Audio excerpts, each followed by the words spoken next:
इनको क्यों citizenship amendment bill मतलब एक्ट लाकर इनको नागरिकता देने की जरूरत है। वो वहां से प्रताड़ित होकर आए हैं और 70 साल से नर्क का जीवन जी रहे। अब एनआरसी, मैंने पहले कहा एनआरसी का शुरुआत कांग्रेस ने करा, वो छोड़ भी दो। आज भी मैं कहना चाहता हूं देश की कांग्रेस की अध्यक्षा सोनिया गांधी जी और गुलाम नबी, आप एक स्टेटमेंट कर दो कि पाकिस्तान और बांग्लादेश में जितने मुसलमान हैं सब यहां आ जाए, हम उनको नागरिकता देंगे। जरा कल कर दे स्टेटमेंट। जो वो कह रहे हैं कि जो घुसपैठिए हैं उनको भी नागरिकता, कहां कहा उन्होंने ऐसा? तो फिर क्या मतलब है एनआरसी? एक मिनट, तो एनआरसी से क्या तकलीफ क्या है मैं बताता हूं, बताइए। चलिए मैं आपको एक उदाहरण देता हूं। अब से 20 या 30 साल पहले बांग्लादेश से 2 परिवार आसाम में आए। एक बांग्लादेशी हिंदू परिवार था, एक बांग्लादेशी मुसलमान परिवार था।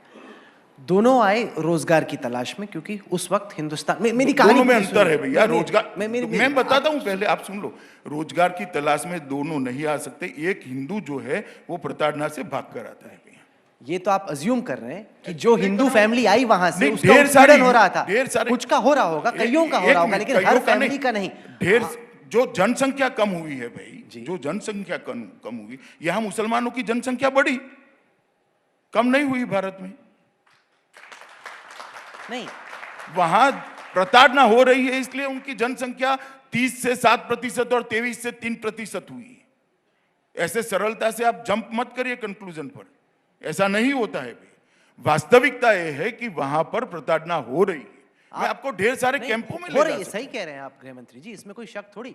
लेकिन आप ये नहीं मान सकते कि हर हिंदू परिवार जो कह रहा है कि उसका उत्पीड़न हो रहा है वो सही है, क्योंकि जब उससे पहले पूछा गया उसने कहा हम तो यहीं पे रहने वाले, 71 से पहले आए। या तो उसने तब झूठ बोला या अब झूठ बोलेगा। अब वो कहेगा कि उत्पीड़न हो रहा है। आपका कहना बहुत सरल है क्योंकि आप भारत में जन्मे हो। उस वक्त कोई उसको पूछने भी नहीं गया था और पाकिस्तान के प्रधानमंत्री ने स्टेटमेंट किया था हम दलितों को नहीं जाने देंगे। पाकिस्तान में साफ सफाई कौन करेगा?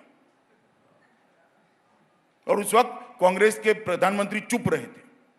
उसी दिन सबको लाने की जरूरत थी, इनके भरोसे छोड़ने की जरूरत नहीं थी। पर सर हकीकत ये भी तो है कि जब आप एनआरसी की बात करते हैं और आपने मिशन बनाया और जो आप कहते हैं उसको देश की जनता बहुत गंभीरता से लेती है कि 2024 तक आप एनआरसी की एक्सरसाइज को देश भर में कंप्लीट करेंगे। यहाँ पे कई सारे अशिक्षित गरीब परिवार हैं जिनके पास कोई दस्तावेज नहीं है, वो कहाँ साबित करेंगे? आसाम में भी हमने देखा कि फौजी फैमिलीज जो कि 1971 की लड़ाई में रह चुके, एक पूर्व राष्ट्रपति का परिवार, वो नहीं दिखा पाए। विपक्ष तो ये कहता है कि ऐसे दौर में जब कई सारे लोगों को अपनी यूनिवर्सिटी की डिग्री दिखाने में दिक्कत होती है, ये गरीब लोग कहाँ से दिखाएंगे अपना दस्तावेज? नहीं, मगर जो यहाँ के रहने वाले लोग हैं, 71 की पूरी मतदाता सूची एक रिकॉर्ड के रूप में असम समझौते में रखी हुई है, उसमें उनके नाम ही है, वो ही दस्तावेज है, उसमें कोई प्रॉब्लम नहीं है। उनके पिताजी के नाम 71 की मतदाता सूची में है ही। सर मैं आसाम में था, वहां पे मैंने लोकल से बातचीत की, उन्होंने कहा कि जो जेन्युइनली इलीगल है, जो असल में बांग्लादेश से आया है, उसने कुछ ना कुछ साम दाम दंड भेद करके अपना पासपोर्ट, अपना राशन कार्ड, अपना आधार कुछ ना कुछ करके बनवा लिया है। कई ऐसे लोग जो कि असल में हिंदुस्तानी हैं लेकिन चूंकि गरीब हैं, उन्होंने बॉर्डर नहीं किया, उनके पास दस्तावेज नहीं थी, वो अब ठोकरे खा रहे हैं। और यहाँ पे भी दिल्ली में, ईस्ट दिल्ली में, बाकी जगह पे जो बांग्लादेश से महिलाएं आती हैं, काम करती हैं, सिंदूर लगा के घूमती हैं, साथ ही साथ वो चूड़ियाँ पहनती हैं, काम करती हैं, वो कैसे प्रूव करोगे कि इनमें जेन्युइनली हिंदू कौन है, मुसलमान कौन है? देखिए ऐसा है, ये सारी चिंता आप सरकार पे छोड़ दो, हम कर लेंगे। सर कहाँ? एक सेकंड, आप सेक्युलरिज्म की चिंता करो, मैं आपको बता, सर मेरी बात सुन लीजिए ना, मेरी बात सुन लीजिए। मैं आज देश की जनता के सामने आपके माध्यम से 2 ही सवाल रखना चाहता हूं। दुनिया में कोई ऐसा देश है जहां पर सिटीजन का रजिस्टर नहीं है, जो भी जाए वो नागरिक बन सकता है? राहुल जी आप चले जाओ अमेरिका में, नागरिक बन जाओ, बन सकते हो क्या? कोई देश है? और क्या कांग्रेस पार्टी ये कहना चाहती है कि दुनिया भर में से कहीं से भी मुसलमान आए, क्योंकि हिंदू को ले रहे हो तो आप उसको भी स्वीकार कर लो? इस प्रकार से देश चलते हैं क्या?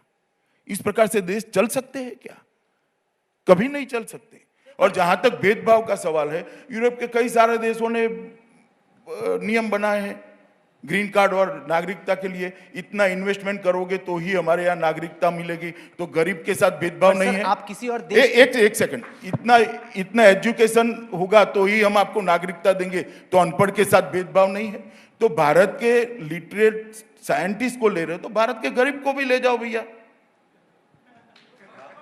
जो हमें पूछ रहे हैं कि ये भेदभाव क्यों कर रहे हैं, तो आपने भी भेदभाव करा है, अलग फॉर्म में कहा है, और हमने कोई भेदभाव नहीं करा है। पर अमित शाह ये भारत का कमिटमेंट था। जब बंटवारा हुआ, वहां जो हिंदू भाई रह गए, सिख भाई रह गए, सारे वहां की माइनॉरिटी रह गई है, अगर वो देश में वो रहना नहीं चाहते हैं तो इनको ये देश स्वीकार करेगा। ये देश की पार्लियामेंट का कमिटमेंट है, देश का गवर्नर जनरल का कमिटमेंट है, इस देश के प्रधानमंत्री का कमिटमेंट है, और सबसे ऊपर महात्मा गांधी का कमिटमेंट है, जिसको देश में सबने मानना चाहिए। इनकी एंट्री पर क्यों सवाल है? सर, उत्पीड़न अलग अलग किस्म का हो सकता है, भाषा के आधार पे हो सकता है, सेक्ट के आधार पे हो सकता है, विश्वास बिलीफ के आधार पे हो सकता है, केवल आप धर्म के आधार पर क्यों ले रहे हैं? मैं आपको एग्जांपल देता हूं। अहमदिया सेक्ट है पाकिस्तान का, 1974 में वहाँ के राष्ट्रपति कानून लेके आए जिसमें उन्होंने अहमदिया सेक्ट को गैर मुस्लिम माना कि हम मानते ही नहीं कि ये लोग मुसलमान हैं। उसके बाद से हज़ारों की तादाद में वहाँ पे किलिंग्स होती हैं। हाल ही में वहाँ पर बहुत सारी किलिंग्स हुई। उत्पीड़न आधार क्यों नहीं हो सकता कि अगर आपके साथ, जैसे तस्लीमा नसरीन है, अदनान सामी है, तमाम तरह के लोग हैं, अगर आपके साथ जिस देश में आप हैं उत्पीड़न हो रहा है तो आप यहाँ पे अप्लाई कर सकते हैं। आप एक्सप्लेन कर सकते हैं कि उत्पीड़न किस किस्म का है, कब हुआ, कैसे हुआ, और अगर क्वालिफाई करते हैं तो आपको सिटीजन बनाएंगे। ऐसा क्यों है कि अगर आप हिंदू हैं? ऐसा है ही, आपने एक्ट नहीं पढ़ा। नहीं, मैंने पढ़ा है। मैं एक मिनट, हमारे एक्ट में प्रोविजन है ही, और ये 5 साल में नरेंद्र मोदी की सरकार में 600 मुस्लिम लोगों को अफगानिस्तान, पाकिस्तान और बांग्लादेश की हमने नागरिकता दी है, जो उत्पीड़ित होकर आए। ऑटोमेटिक नहीं है ना सर, अभी तो ऑटोमेटिक हो गया कि अगर आप हिंदू हैं या सिख हैं तो आप मान ही लेंगे कि उसका उत्पीड़न हो ही रहा था, आप उसको नागरिक बना लेंगे। देखिए राहुल जी, हमारे देश की पार्लियामेंट, हमारे देश के उस वक्त के राष्ट्रपति और उस वक्त के प्रधानमंत्री और महात्मा गांधी का कमिटमेंट है कि अगर वो जब भी वहां नहीं रहना चाहते, यहाँ आकर उनको शरण दी जाएगी, नागरिकता दी जाएगी। और मैं मानता हूँ ये ड्यूटी है। ये 3 कंट्री तो विभाजन के कारण, मगर आप, मैं पूछना चाहता हूं कांग्रेस के नेताओं से, युगांडा से सारे हिंदू आए, क्यों नागरिकता दी भैया आपने? क्यों दी? वो तो कांग्रेस बताएगी ना, मैं क्या बताऊं? कांग्रेस क्या बताएगी? कहां जाएगा जवाब? सर कांग्रेस देगी। कल मानो मैं भगवान न करे जैसा युगांडा में हुआ ऐसा फ्रांस में होता है, वहां से कोई ऐसा शासक अगर सारे हिंदुओं को निकाल देंगे, हिंदू कहां जाएगा?